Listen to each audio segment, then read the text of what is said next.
paying attention to our writing, our SEO, AdWords, huge.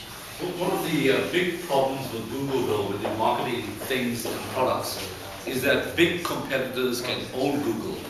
Like, I can type in a search, at 9 a.m. and get a certain result out of it. Yep. By 2 p.m., my competitors have bought up all the keywords, and I don't exist. I'm on page 20, right? So Google appears to be a big problem.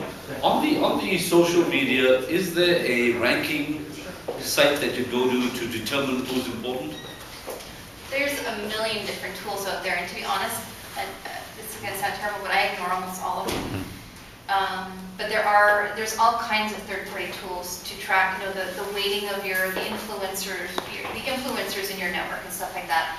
I tend to ignore a lot of it. That's just, I don't know, maybe. I have a very simple process. It works for me, and it works for some of my clients. And you start with LinkedIn. So you want to find out who are the key people in an account you're targeting. So let's say if I was targeting Nuxio, right? Because I wanted to do some work for them. I would go and I would find out who the key decision makers are, and they're generally on, if they're online, they'll be on LinkedIn. Cheryl's online, she's probably got her Twitter account there. First thing I'll do is I'll follow her on Twitter, right? Because I'm using Cheryl as an example, but people who are socially engaged online want you to know. Because they put their LinkedIn, they put it on LinkedIn. The LinkedIn and the Facebook, I understand. Yeah. Right?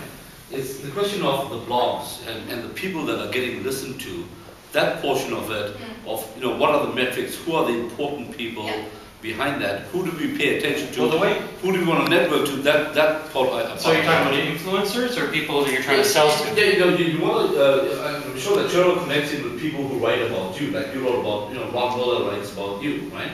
Or some, so who are the important people out there that are getting listened to in your space that have the following? Because you want them, to build that network. You want to be followed yourself in terms of what you're saying, but in terms of a network, you want to hook into people that are already being followed. Right? Yeah, and that portion is the tough part.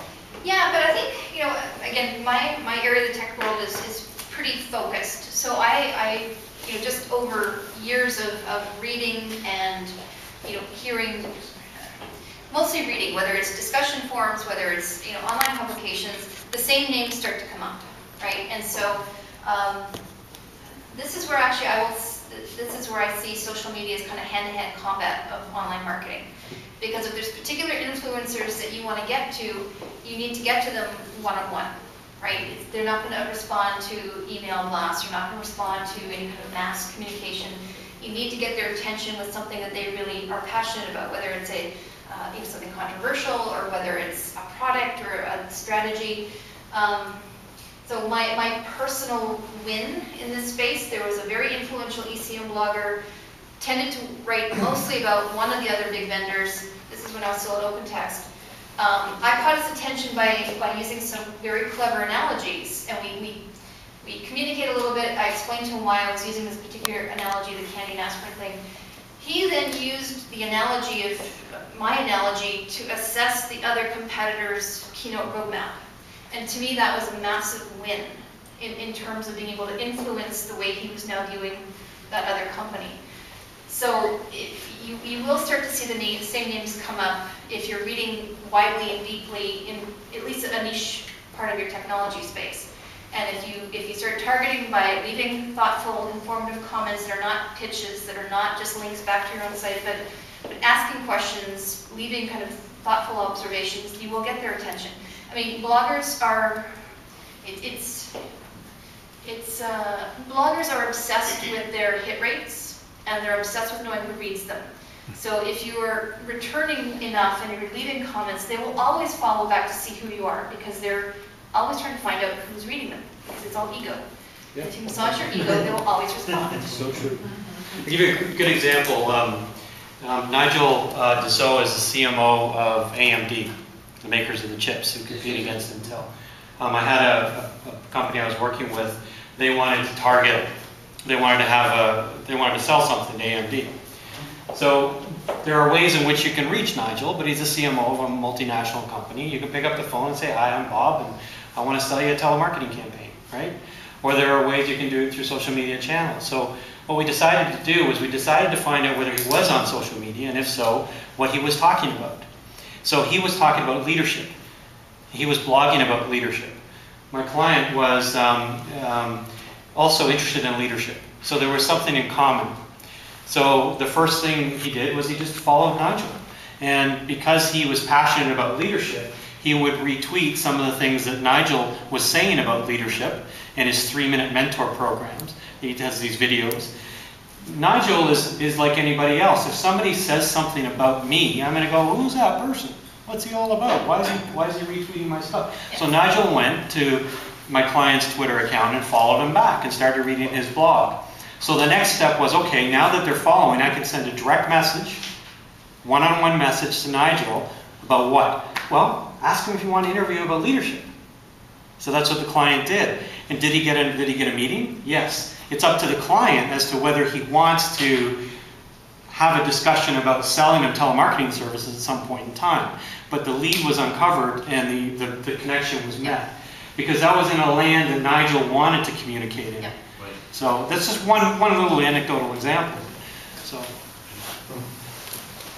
And the other thing, it's kind of like this, I think of the saying, hurry up and wait. Because you can't do your typical old-fashioned sales pitch with these people, or you will shut them down before you even get started. Sure. You really have to listen. You really have to be able to just have a conversation with them without wanting to sell to them. And that's the hardest thing for people that have small businesses or salespeople have the hardest time with, because you want to sell. That's the whole point of you having a business, is you want to sell your services or your products. But that's where the whole putting your fingers in a lot of different pots come about. You have to do the social media and work that totally different way than you're doing your cold calls or direct marketing part of it. And there's a really fine line. It's really hard for some people to do it. And it seems like salespeople are actually the worst at social media, which I don't get, because salespeople, if you go back a generation or two, were the ultimate networkers. They joined the right community clubs, they went to the right golf clubs, alumni associations. This is where they built all their professional networks. I mean, to me, this is just going back into that way of doing business, is by building all of these connections and networks. I mean, it was considered crass to try to sell your buddy on the golf club or the golf course, but the day after, absolutely. But this is, I think, becoming almost a reproduction in a new form of that kind of mindset and behavior. I think the difference is those are one-on-one relationships, and this is, people are, I think there's a whole generation that's afraid to say stuff online. They're just not comfortable. I come of a generation that you wrote something and read it and proofed it and read it again and proofed it twice, and then you thought about sending it. So I think people just don't work fast enough sometimes. Right. I mean, listening to you has been very interesting, because I think you're just constantly there. And you did it at Open Text. I'd be curious, were you, before you did the Enterprise 2.0, you were doing the more formal Yes. written articles and Correct. things like that. So, that's where a lot of people still are.